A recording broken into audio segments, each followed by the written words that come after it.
여러분 오늘도 오직 주의 손 붙들고 사는 하루 되시기를 축복합니다. 어제 김성묵 장로님 오셔서 가정과 부부에 대해서 귀한 말씀을 주셨는데, 보면서 꼭 부부가 아니어도 이 남자와 여자의 차이를 알아가는 것, 서로에 대해서 알아가는 것 참 귀한 일이다 하는 생각을 갖게 되었습니다. 장로님 말씀도 하셨지만 이 존재가 한 존재 한 존재 참 다르고, 남자라는 존재, 여자라는 존재가 참 다르다 하는 생각을 합니다. 장로님께서 이 남자는 여자의 존경을 받고 싶어하고 인정을 받고 싶어하는 존재이고, 또 여자는 늘 남자의 사랑을 확인하고 싶어하는 존재다. 그래서 남자들을 잘 존경하고 또 여자들을 잘 사랑해주고 배려해주고 하면 참 관계가 좋아지겠다, 그런 생각을 합니다. 근데 여자들, 특히 여자들이 사랑을 늘 확인하고 싶어 한다고 하셨는데, 제가 보니까 하나님과 여자의 속성이 좀 비슷한 면이 있는 것 같아요. 왜냐하면 성경에 보면 늘 나오는 것처럼 하나님께서도 우리를 사랑하시는데, 우리를 사랑하시는 그 마음을 가지고 우리의 마음을 또한 확인하고 싶어 하시는 분이 하나님이십니다. 그래서 늘 우리의 마음이 어떤가, 우리의 마음이 하나님께 있나 다른 어떤 것에 있나, 우리가 하나님만 의지하나 다른 어떤 것도 마음에 품고 살아가는가, 그것을 하나님이 끊임없이 알고 싶어 하시는 겁니다. 그래서 성경에도 보면 하나님께서 이스라엘 백성들을 광야길 40년 동안 걷게 하셨는데, 너희의 마음이 어떠한지를 내가 알고 싶었다, 그렇게 말씀하고 계십니다. 그런데 저는 하나님께서 왜 그렇게 우리의 마음이 하나님께 있고 우리가 주님을 의지하는지를 알고 싶어 하실까? 사실 그것은 하나님께 더 유익한 일이라기보다, 사실은 우리 자신을 하나님께 유익한 것이라기보다 우리 자신에게 더 유익하기 때문입니다. 왜냐하면 우리 마음에 하나님이 있고 우리 마음 가운데 하나님을 의지하는 것이 가득할 때 그것이 진짜 우리가 사는 길이기 때문에 그렇습니다. 여러분, 오직 의지하고 붙들고 나아가야 할 분은 하나님 한 분이십니다. 그분을 온전히 붙들고 나아가야 하는 것이죠.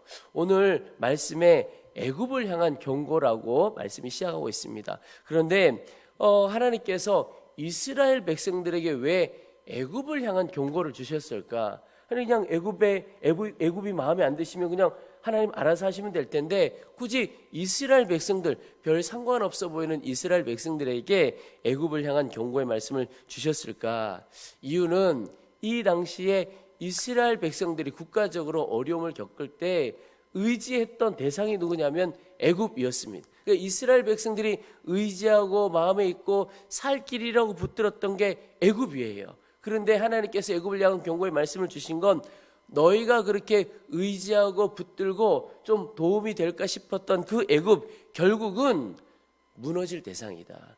결국은 너희들이 붙들어야 할 생명줄이 아니다, 그 말씀을 하시는 겁니다. 그래서 결국 너희가 의지했던 애굽이 이렇게 무너지게 될 것이다 라고 경고하고 있는 겁니다. 그래서 오늘 말씀을 시작하면서 우리가 먼저 하나님 앞에 기도하고 결단해야 될 것은, 하나님, 생명줄이라고 여겼던 애굽 다 무너지게 되는 것처럼 오직 진정한 생명줄 되고 영원한 생명줄 대신 예수님만 붙들고 사는 하루가 되어지도록 도와주십시오. 하루 정도가 아니라 일평생 그분만 붙들고 살아야 진짜 사는 길이 우리 가운데 있게 되는 것입니다. 그러면서 오늘 애굽을 향한 경고의 말씀을 주시는데, 그 경고의 말씀을 통해서도 정말 생명줄을 붙들고 사는 것은 어떤 것이냐 하는 것도 알려주고 계십니다. 먼저 하나됨을 지켜야 생명줄을 붙들고 사는 것입니다. 오늘 2절 말씀에 내가 애굽인을 격동하여 애굽인을 치리니 그들이 각기 형제를 치며 각기 이웃을 칠 것이요 성읍이 성읍을 치며 나라가 나라를 칠 것이며. 여러분, 지금 애굽이라고 하는 나라는 굉장히 강한 나라였습니다. 정말 완전히 하나 되었던 나라였습니다. 그런데 그 나라가 분열되기 시작하는 겁니다. 형제가 형제를 치고 이웃이 이웃을 치고 성읍이 성읍을, 나라가 나라를 치며 완전히 분열되어지는 일이 일어나게 되는 것입니다. 그 말은 하나님 앞에 징계받지 않고 굳건히 서는 길이 있다면 공동체가 주 안에서 하나 되는 겁니다. 부부가 사랑하고 온 가족이 하나 되고 하면 능히 어떤 일도 이겨갈 수가 있는 것이죠. 제가 어느 가정 이야기를 듣고 참 도전을 받았습니다. 이 아버지가 사업을 하는데 어려움이 왔습니다. 그런데 아버지가 이렇게 보니까 좀 불법적인 일을 조금 이렇게 하면 기업도 살 수 있고 그러면 가정도 평안할 수가 있는데 온 가족이 예수를 믿는 가정이에요. 이거 어떻게 해야 될지 나 혼자 결정할 문제는 아니겠다. 그래서 자녀들을 불러서 온 가족이 함께 모여서 아빠의 기업이 지금 이런 형편인데 만약 정말 법대로 이렇게 한다면 어려움을 겪을 것이고 우리 가정도 어려움을 겪을 것이고 너희들도 어려움을 겪을 것이다. 그런데 좀 그렇지 않은 길이 있는데 그렇게 간다면 뭐 우리 가정도 괜찮지 않겠느냐. 그런데 하나님 기뻐하시는 것 같지는 않다. 그렇게 가면 망하기가 쉽겠다. 어렵겠다. 그런 이야기를 했습니다. 근데 자녀들이 참 놀랍게도 그 아버지가 그냥 이야기하면 어떨지 모르니까 어려움을 겪게 되면 너희가 어떤 삶을 살아야 될지 구체적으로 이야기를 해 주었습니다. 예를 들면 살아야 될 집을 옮겨야 할 수도 있을 거고 먹는 것, 입는 것, 생활하는 것 다 어려움을 겪을지 모르겠다. 구체적인 이야기를 해 주었는데 참 감사하게 그 어린 자녀들이 그런 이야기를 하는 겁니다. 아빠, 우리 믿음으로 살면 좋겠습니다. 정말 하나님의 섬김을 살면 좋겠습니다. 이야기하기를 하나님 뜻대로 살고 하나님 안에서 망한다면 그건 망하는 게 아니라고 생각합니다. 근데 자녀들이 그렇게 이야기를 해주니까 이 아빠 마음에 정말 그렇구나 하는 생각이 강하게 드는 겁니다. 자녀들 때문에 지금 어느 길로 해야 할까 마음을 갈등을 하고 있다가 그러면 정말 온 가족이 그냥 망하는 길로 가기로 결정을 한 겁니다. 근데 정말 어려워졌어요. 근데 온 가족이 주 안에서 마음이 하나가 되니까 하나님께서 다시 일어날 길을 그 가정에 열어주신 겁니다. 저는 가정도 교회도 우리가 있는 어느 공동체도 하나가 되면 어떤 어려움도 이겨가고 사단의 계략도 다 이겨갈 수 있다고 믿습니다. 에베소서 4장에 보면 몸이 하나요 성령도 한 분이시니 이와 같이 너희가 부르심의 한 소망 안에서 부르심을 받았느니라. 그러니까 한 마음으로 오직 주를 섬겨가면 능히 다 감당하고 이겨내는 것이죠. 특별히 서로 공동체가 서로 한 사람 한 사람이 마음이 하나 되는 것뿐만 아니라 우리가 궁극적으로는 결국 하나님과 한 마음이 되고 하나가 되면 능치 못할 일이 없다. 여러분 오늘 하루 오직 주님과 하나 되고 섬기는 공동체가 주 안에서 하나 되기를 축복합니다. 그것이 오늘 주시는 첫 번째 기도의 제목이라고 믿습니다. 그리고 또 하나 두 번째는 우리가 늘 우리의 심령에 생수의 강 흐르기를 사모하고 기도해야 하겠습니다. 오늘 6절에 보시면 강들에서는 악취가 나겠고 애굽의 강물은 줄어들고 마름으로 갈대와 부들이 시들겠으며 나일 가까운 곳 나일 언덕의 초장과 나일강 가까운 곡식밭이 다 말라서 난려가 없어질 것이며 어부들은 탄식하며 나일강에 낚시를 던지는 자마다 슬퍼하며 물 위에 그물을 치는 자는 피곤할 것이며. 여러분 6절 이후에 나오는 말씀의 핵심이 뭐냐면 이 애굽의 젖줄이라고 했던 나일강에 문제가 생긴 겁니다. 단순히 악취가 나는 것뿐만 아니라 나일 강물이 줄어들기 시작하는 겁니다. 그것으로 말미암아 많은 영향을 끼치게 됩니다. 보시면 농업의 파산이 일어납니다. 어업의 파산이 일어납니다. 9절 10절 지금 읽지는 않았지만 그 이후에 국가 경제가 완전히 어려워지는 파산이 되는 일이 일어납니다. 여러분 강이 마르면 이 시대에 완전히 어려움을 겪죠. 지금도 강이 말라가면 말할 수 없는 어려움을 이 나라가 겪습니다. 그런데 눈에 보이는 강이 말라서 어려움을 겪는 것뿐만 아니라 결국 우리의 심령의 황폐함이 삶의 어려움이 어디에서 오느냐? 우리 영혼에 하나님의 은혜의 생수의 강이 흐르지 않아서 이런 일이 벌어지는 겁니다.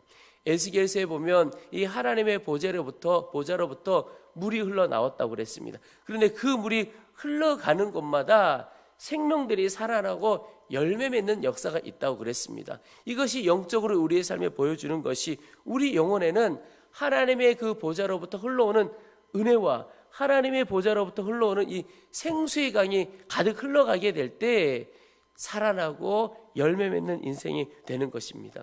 여러분 그 생수의 강이 어디로부터 흘러나옵니까? 주님의 보좌로부터 흘러나오는 것이. 그래서 우리가 늘 주의 보좌를 사모하고 주의 은혜를 사모할 때 우리 심령 가운데 생수의 강이 흘러가게 되는 겁니다. 여러분, 오직 주님을 구하고 우리의 삶에, 우리 영혼에 생수의 강 흐르기를 소망해 보시기 바랍니다. 소망하는 자마다 하나님께서 그 생수의 강을 흘려 보내주실 것입니다. 그리고 마지막, 정말 주를 의지하고 사는 자의 삶은 어떤 것이냐? 주님의 지혜로 살아가는 것입니다. 오늘 13절에 소환의 방백들은 어리석었고 노베의 방백들은 미혹되었도다. 그들은 애굽 종족들의 모퉁이 돌 이건을 애굽을 그릇 가게 하였도다. 여러분, 여기 나오는 소환이라고 하는 것은 그 이집트 중에서도 지혜로 아주 충만했다고 스스로 여기고 자랑했던 그런 도시입니다. 그러니 소환의 방백들, 지도자들을 말하는 겁니다. 근데 그들이 지혜롭다고 여겼고 사람들을 이끌어 간다고 했지만 결국 어리석었다고 표현하고 애굽을 그릇 가게 했다, 이렇게 이야기를 하고 있습니다. 여러분, 인간의 지혜는 하나님의 지혜에 비하면 아주 작고 어리석은 것입니다. 또 진짜 지혜는 무엇이냐? 성경에 여호와를 경외하는 것이 지혜의 근본이다. 이게 잠언 9장 10절에 나와 있죠. 그러니까 지혜는 하나님께서 주시는 것일 뿐만 아니라 또 여호와 그분을 경외하고 또 그분을 의지하는 것이 진짜 지혜라는 겁니다. 사람이 지혜롭다고 생각해서 다 되어도 정말 경영하는 것은 주님께 달려있고 지혜는 하나님께 달려있다고 성경은 계속해서 말하고 있습니다. 여러분, 오직 오늘 하루도 주님의 지혜를 우리 가운데 주시고 또 주님을 경외함이 지혜의 근본이라고 하셨는데 우리 마음 가운데 늘 주를 경외함이 가득하도록 도와주옵소서. 여러분, 주를 경외한다는 것이 무엇이냐면 모든 순간에 주께서 어느 길로 이끌어 가시는가, 주께서 말씀하시는 것이 무엇인가, 그것 따라 내가 사는 것, 그게 진짜 주를 경외함이죠. 여러분, 오늘 말씀해 보면 애굽이 자랑하던 것 결국은 다 무너졌습니다. 그 애굽이 자랑하던 것 이스라엘이 또한 의지하고 좀 도움을 얻기를 바랬던 것이죠. 나라의 강함을 자랑했으나 나라가 다 분열되어 버렸습니다. 경제적인 부유함을 자랑했지만 황폐하게 되어 버렸습니다. 지혜를 자랑했지만 다 무너져 버렸습니다.